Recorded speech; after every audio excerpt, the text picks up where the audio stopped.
Hello, my fellow good-looking B&G Resis. We have a very special episode of B&G Radio lined up for you today, given that today is RUOK Day. Now, RUOK Day encourages you to not only seek help for yourself if you need it, but to look out for your friends and loved ones and support them in seeking help as well. What I hope to achieve from this episode is the reduction of certain stigmas around pursuing help and perhaps provide some insight into the significance of starting conversations with those who may be struggling. I've had the absolute pleasure of interviewing two directors of student wellbeing to provide you with more wisdom into the issues that RUOK Day addresses.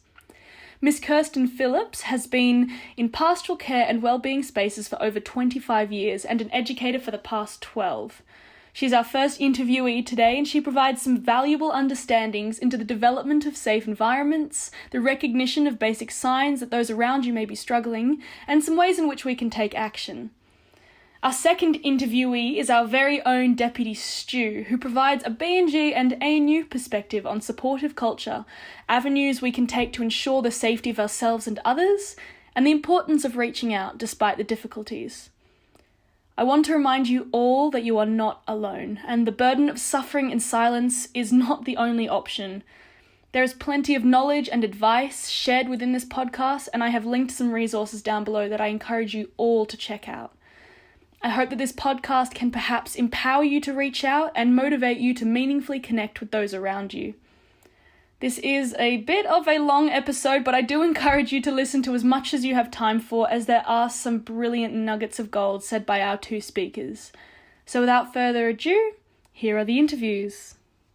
Now I am joined here with Kirsten Phillips, who is the Director of Student Wellbeing at a high school in Sydney's southwest. Kirsten, tell me a little bit more about your position and how you have adapted in this COVID environment.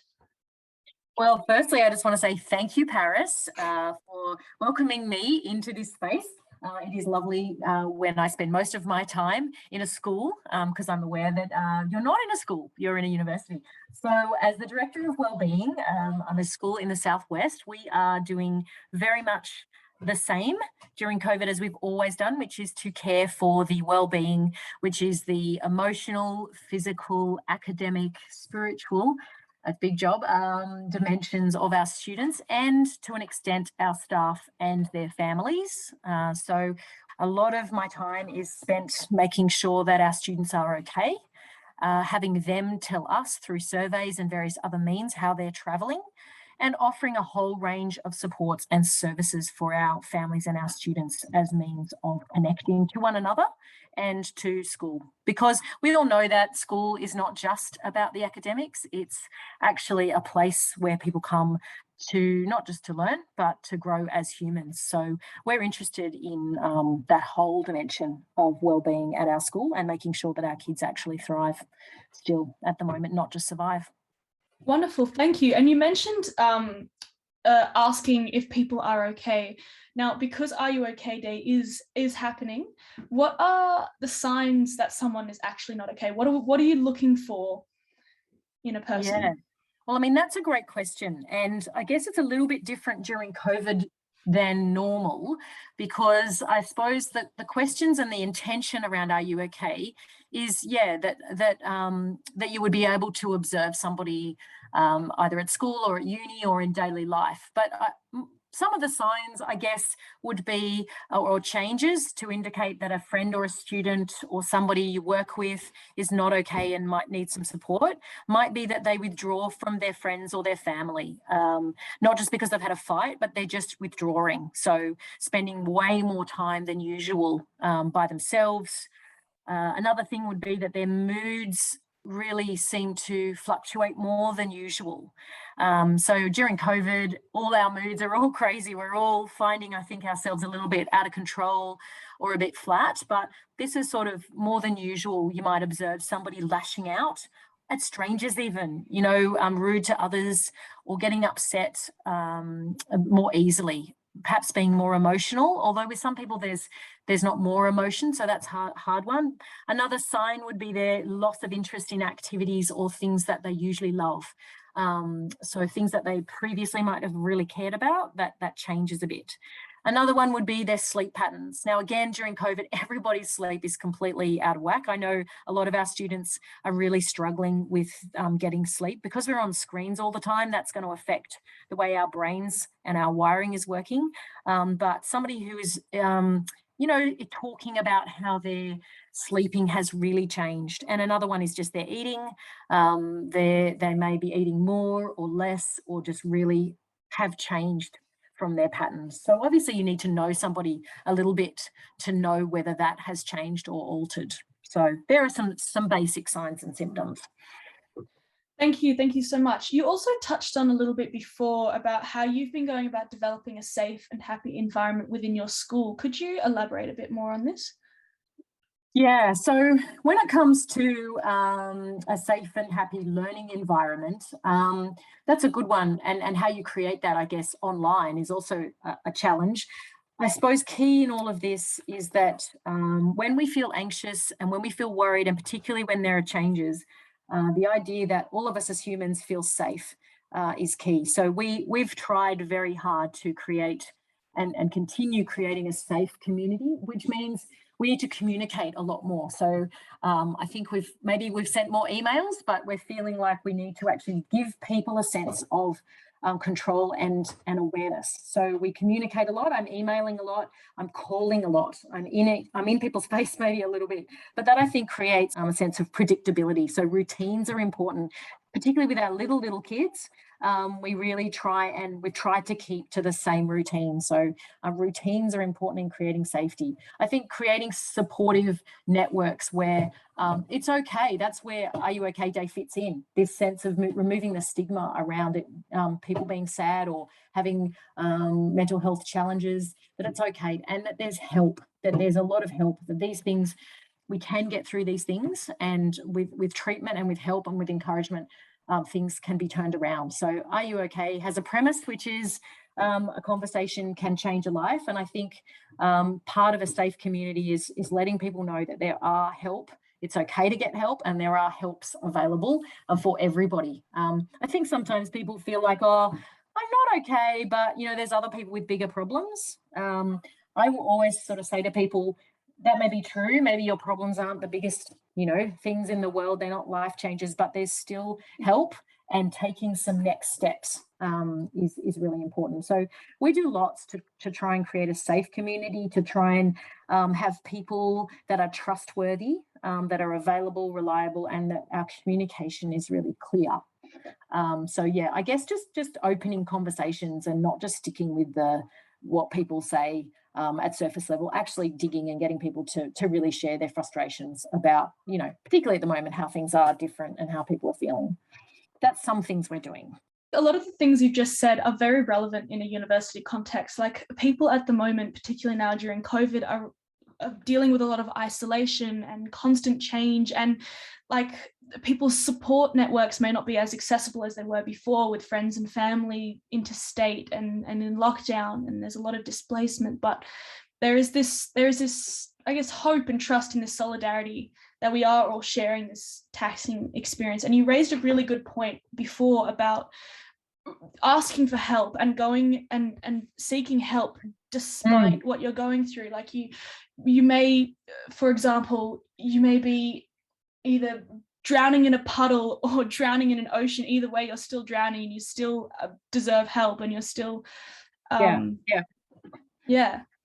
sometimes all you need is that one connection to make a positive change and to help. Like, a lot of people are uncertain about how to help people, when if someone actually does turn around and say, no, I'm actually not okay, at least myself, I know, like, what do I do? I have no clue in many situations what to do if someone actually turns to me and says, yeah, I'm actually not okay, but sometimes, like, and I feel like I've got all this pressure, like, yes, I have to save this person.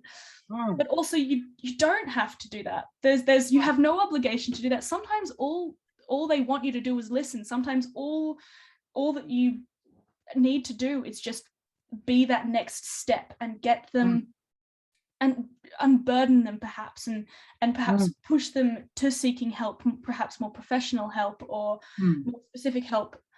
I mean, life changing.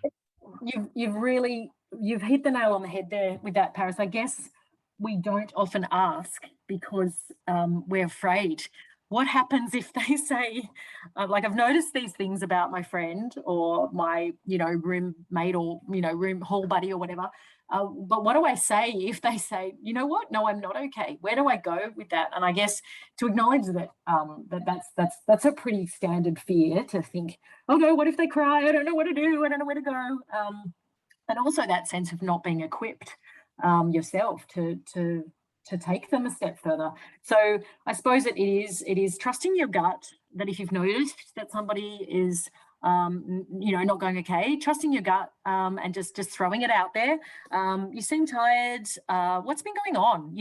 Open-ended question. Haven't seen you around much lately. How have you been? Just how have you been? And maybe is there anything going on for you? Creating space, firstly, to listen. So you're indicating there that it's not about you. You're not venting about your own thing. You're actually focusing on them, listening. And then let's say they do open up in that, where you go. And I guess I would say, listen is the biggest gift that you can do, and then say with them, look, I'm hearing you, validate, no judgment, no sort of sense of, well, I'm angry with you. Keep your reactions, I suppose, to yourself, and then say to them, how can I help you with this? Is there someone we can talk to? What would you like to do from here? So I guess that's always a good question to go with next. Encourage some kind of action. So thanks for opening up. Do you think maybe can I come with you? Can we get some support? And there's so much help out there. There's an internet's full of, some of it may not be great, but there's a lot of websites, there's a lot of pages, there's a lot of self-care. If somebody doesn't just want to go straight to a counsellor, there's a lot of stuff that they can do and just check in on their own and be anonymous. And I know your college has some other programs and the uni has other programs. I suppose it's just offering someone that hand of openness and taking a next step with them. For sure. A GP is a great start as well. All sorts of professionals to say, and then I guess ending it with, checking in with your friend a few days later. I'm not as good sometimes with this, but checking in and say, I know we had a chat a few days ago. How did that go? What happened? That kind of stuff. So, part of being a trusted person, you don't have to know all the details, but as you said, that you can help somebody is another message. You can actually help them get some help. Just opening up is the hardest and the best part. Yeah. That's really powerful. It's really important. I think something that Are You OK likes to market is the idea of making asking for help something that is casual. It doesn't have to be super intense. It's the idea of being the friend you need for yourself. So yes. Like empowering others by first being self-aware, thinking about what you perhaps need, and being that safe, friendly person to not only yourself but to others. Sometimes people just want to share and to vent. I think opening what you said before about creating a space where there's no judgments and you're open to discussion, and just that idea of creating safety is so important and so valuable at the moment, particularly. And I think thinking through, if you're in a bad place yourself, and that may be likely, the other thing is, I guess sometimes we don't feel we can help others because we ourselves feel like we're struggling. And my message is as well that sometimes if you're very aware and hypersensitive to others, and sometimes that means often that you yourself are having a struggle, and that's okay too. We've come a long way in removing our societal stigmas around mental health and mental health challenges, but I think there is still move and steps to be made forward in terms of just being aware and sensitive around the fact that emotions are healthy and they're good, and acknowledging them is where it's at. Kids do this really well. They just have a tantrum or an outburst in the middle of something. I think I do too. That's good. Letting those emotions, naming those emotions that are going on for you within yourself, Inside Out is a great movie. Not just for kids, but it talks about sort of recognizing these emotions, actually thinking, what is going on for me? Being that friend as well to yourself that we might be having talked about. So doing those self-care things for yourself, checking in as well. It sounds creepy, but checking in on yourself. Am I okay? And if not, actually, this is hard, but actually seeking a safe, supportive person yourself. Yeah.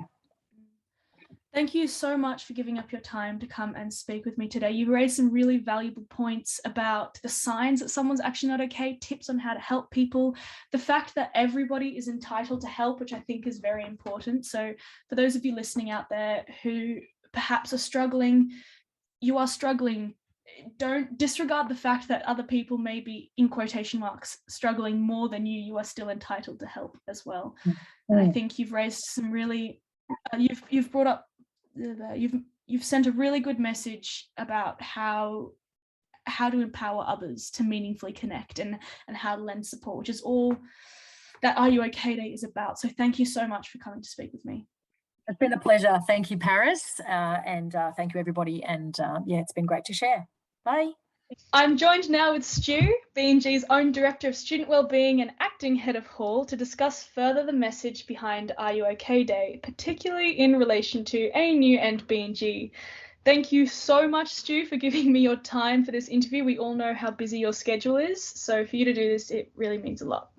No, my absolute pleasure, Paris. I wish I could spend more time doing the fun things at B&G, which includes spending time with you guys and contributing to things like this. So it's really awesome, a really awesome initiative, and I'm really glad you've been running the show, and I'm very excited to be part of it. So thank you.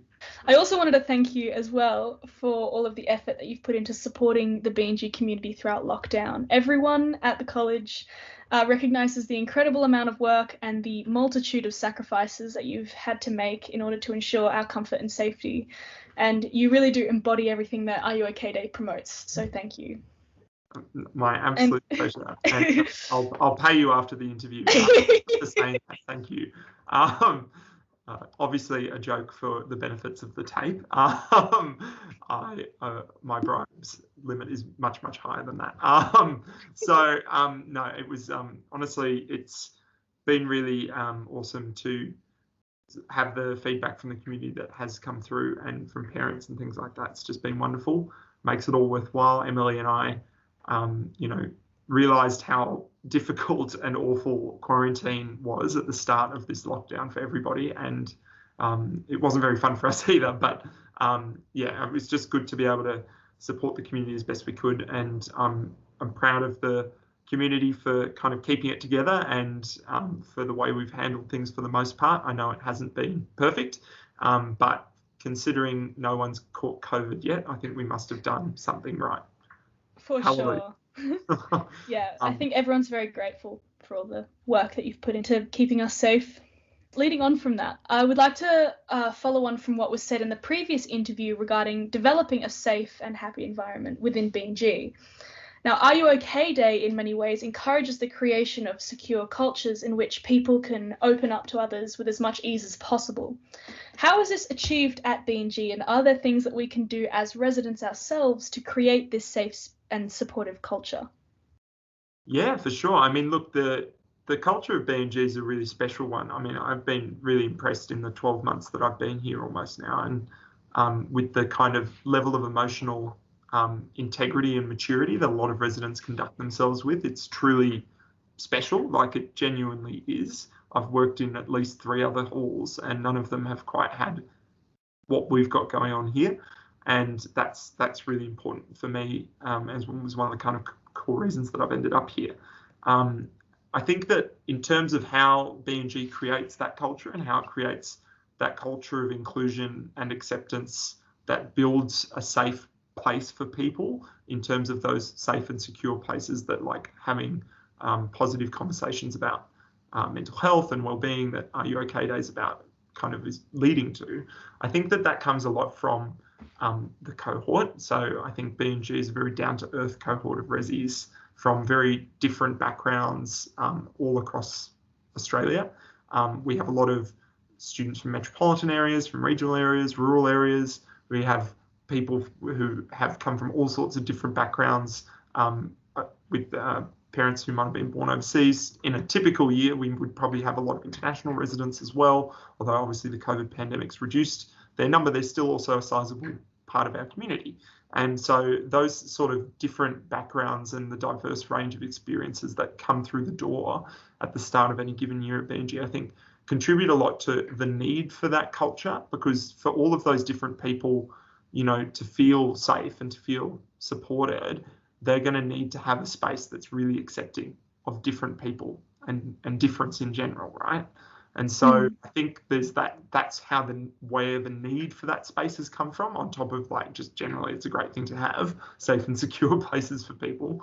But then because there's been that need, I think the community's naturally fallen into a place where it wants to create that, to support that need by building safe spaces.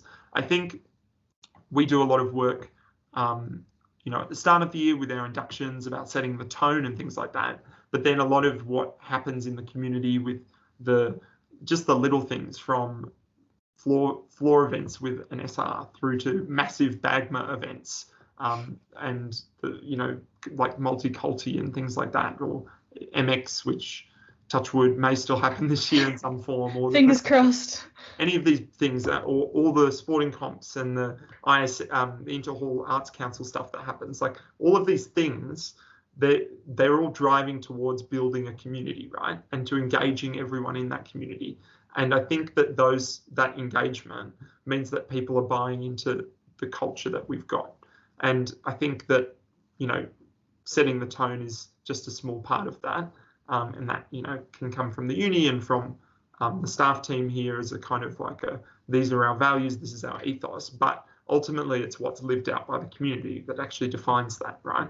And I think that really what people at B&G do really well is they do visual and like verbal cues really well, like positive cues for creating safe spaces. So I think people are very big on like talking openly about who they are in an authentic way. Like, I'm going to use the queer community at B&G as an example, because I, you know, obviously identify as queer myself and in the community, and so I guess I'm hyper attuned to that, and so feel like I can speak from that perspective a little bit. But really, it's like when we're here, I talk openly about how I have a male partner, for example, and you know, I know that I'm the head of hall and I'm not the average resident, but I do think that is a thing that is reflected broadly throughout our cohort, is that people are comfortable with who they are and who they love, who they have relationships with and things like that at that queer level, in the queer community. And so I think that that's like a really positive example of positive cues. Like people are very willing to talk about that and to be their authentic selves, and that helps build safe spaces. I think that some of the work that I did with an organisation called Pride and Diversity, which was kind of an offshoot of the AIDS Council of New South Wales, ACON, at my old hall, was they had some research from the University of Queensland that said that in workplaces, which, you know, is a little bit different to the college living context, but some comparisons can be drawn. It said that people were like 75% less likely to stay in a job for more than a year if there wasn't an active effort to promote inclusion with positive verbal and visual cues, based on some research that they've done across a number of organisations in Queensland. So to me that says, and you know, I know that some of this may be drawing a long bow because data science is quite complicated and you can't read too much into everything, but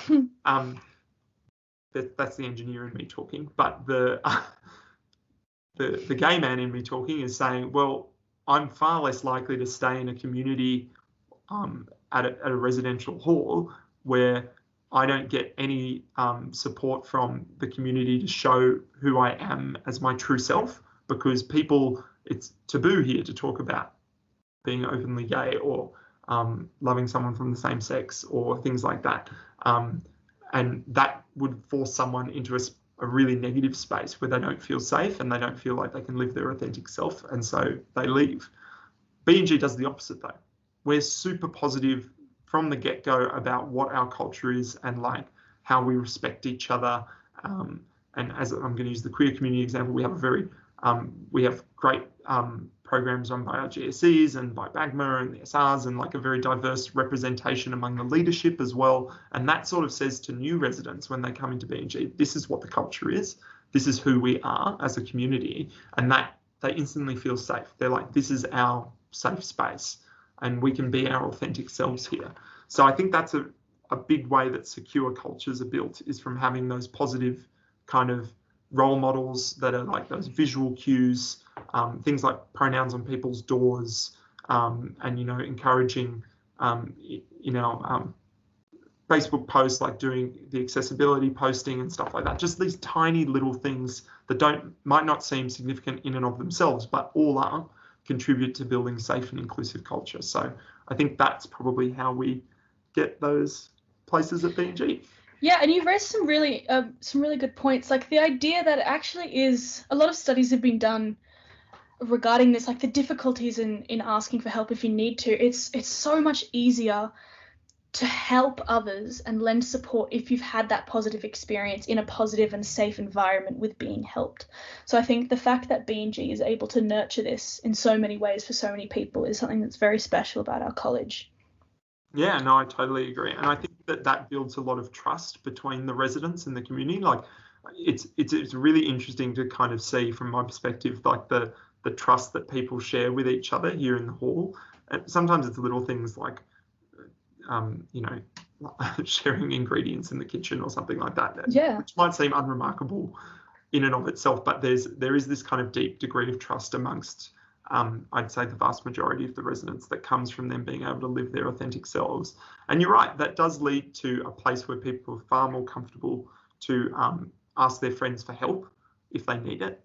And sometimes help doesn't need to be huge. Like sometimes it's just like, I'm really having a rough day, I need to tap out of this event. Can you just make up an excuse for me so that I can have an extra long sleep tonight, or whatever it is. And I think that like asking for help comes more naturally in these safe spaces, for sure. Yeah, that's a really valuable point. I feel like particularly during COVID, one of the biggest things that we can do is put ourselves in this position where we can just listen. But also on top of that, I also feel like it's worth mentioning like the significance for members of leadership teams and SRs in particular, or people who find themselves in positions like as a carer much of the time, to reach out for help as well, because being someone else's shoulder to cry on or ear to listen can be incredibly burdensome, and it doesn't always go both ways.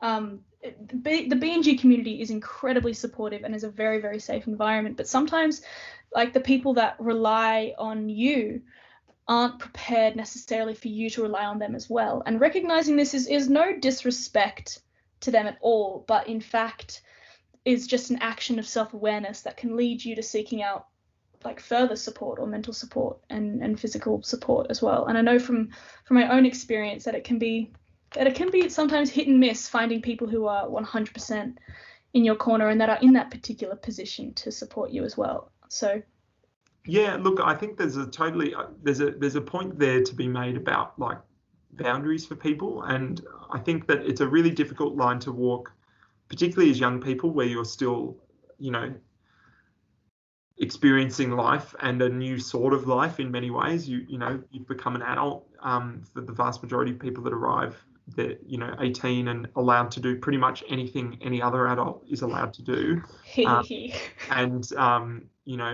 You've all just had your P plates removed. Here's your official adult card. Welcome to the tax system, the healthcare system, like education, higher education system, the driving system, like all these like things that just are suddenly sprung upon you, on top of like the way that your relationships change and develop with different groups and different people as you hit those kind of maturity steps as you get older and older. And so I think that there's like one of the things that's really difficult to manage in that space is your boundaries, like making new friends and feeling really obligated to make them feel safe and part of the community and engaged with you and others, and you're really close with them, like you've shared a lot of core formative experiences with each other because of your first or second year of university, and living away from home, and like in the kind of communal setting that we have, everyone's kind of like each other's housemates, and it's a very much a unique sort of environment to have those experiences in. And so I think what happens a lot of the time is that people, are relying on each other for support, and like that's not a bad thing. That's really healthy to have that support network of friends within the hall. I think what happens sometimes though is that sometimes people need a lot of support, and that is okay. There's nothing wrong with that, but that level of support can be really tough to receive from someone else who's also going through these developmental steps in their life, and like hitting those different levels of maturity as they get older and have more experiences, right? And that's not to say that some people aren't capable of doing that. It's just, I guess, a general view of the overall cohort. And so I think that that's where, a residential hall system is really good, is that you have access to places to go. You have someone else to go to refer you on to a more professional service. And like, that doesn't mean you have super complex high needs. Sometimes you just need to talk to someone who's a bit impartial. You know what I mean? Like often people go to psychologists not because they have complex mental health issues. They're just going because they need someone to talk to who doesn't have any kind of agenda or other view of that person. They're kind of an impartial third party who can just sit there and be like, oh, you tell me about your life. What's going on? Why do you feel a certain way? And I think that that's one of the value adds of those medical professionals, is that they can be that person for people who need it. And the need for it doesn't have to be a super high threshold. And I think that's what holds people back sometimes. I think sometimes as well, people are held back by the fact that it is difficult to access these services if you need like something more specific. Particularly in the ACT, I've noticed it's really difficult for people to get involved with specialist medical professionals and things like that. But I hope that doesn't discourage people from trying to access these services and seeking help to access these services. I mean, there's, lots of things at ANU that are a good first step. I like to kind of describe them as like ANU counselling, for example, is a great first step for people who might want to have a chat with someone about figuring out what their next needs are. And it's funny, I think there's, some people might have sometimes not click immediately with a counsellor or a medical professional outside of ANU or within ANU even. And I think that that's okay. But what happens sometimes is that then those people think that everyone at that organisation or everyone is in the same kettle of fish as that person, and they're not going to click with any of them. But like all people in life, like you've got to find the right person for you, and sometimes that takes time. It's difficult. So yeah, all I'd say is that I think like whilst we have a really good safe space, that sometimes people get really caught up and aren't able to say when they can't support somebody, and that's not a criticism. It's just it's really hard to know that. Like, how do you know that unless someone kind of points it out to you? I mean, a lot of people who are younger haven't had multiple chances to explore this kind of aspect of their life where they're helping others and things like that. And especially when you've got all your own stuff going on. So I think it's really important to be able to help people get access to things that they need, either medical professional wise or other, like even just like little things like academic support here at the uni, whether that's like directly from a course convener or from a group like the Academic Skills Centre or something. It's like helping people to get access to these services that are dedicated to kind of helping people resolve the issues that might be causing them grief is super important. And like, I think that if you're going to have a safe culture, part of that safe culture needs to be referral and like getting people help that's appropriate, and doesn't just mean that people are doing all the heavy lifting themselves. That doesn't mean they can't be part of the person support network. It just means that they might need help in that support network. You know what I mean? Yeah, that's really important stuff. We touched on that as well before in the previous interview. But I also thought it worth mentioning there are plenty of online platforms that I can recommend, such as like Smiling Mind app and Reach Out and Headspace, Beyond Blue, and countless podcasts and books and more. And I can link them all down below this podcast as well. But these are incredibly useful resources, not just in a crisis but for just checking in on your own well-being markers like eating, sleeping, exercising, connecting as well. So I'll link them at the bottom as well. But that idea that you mentioned before of referral is very important for a lot of people, because like we were mentioning before, a lot of people feel like if someone comes to them with a problem, they have to be the hero and save everything and fix everything, when realistically all you need to do is just get them to that next step. And I think that that is being I think people are heroes when they help people get them to that next step. That is so valuable. If that was if everyone did that for each other in not just B&G or ANU, but in the broader community, we'd live in a very different world. I mean, there's a lot of need out there for people, and a lot of people suffering in silence or without that amazing sort of support from those around them that we're very lucky to have here at B&G. So yeah, I hope that Are You OK Day is one of those things that helps change that culture. Yeah, hopefully. That's the idea. Breaking down all the stigmas and stereotypes we find behind asking for help and asking others if they need help and stuff. Absolutely. That's the idea. Thank you so much, Stu, for speaking with me today. You've raised some really crucial points that I hope a lot of people listening will take to heart. And for those of you listening at home, I really hope that this episode has been encouraging and enlightening and helpful in one way or another. And I implore you to seek help if you need it, and to do your best to develop meaningful connections with the people around you and lend support if you can. Keep smiling, B&G, and that's a wrap.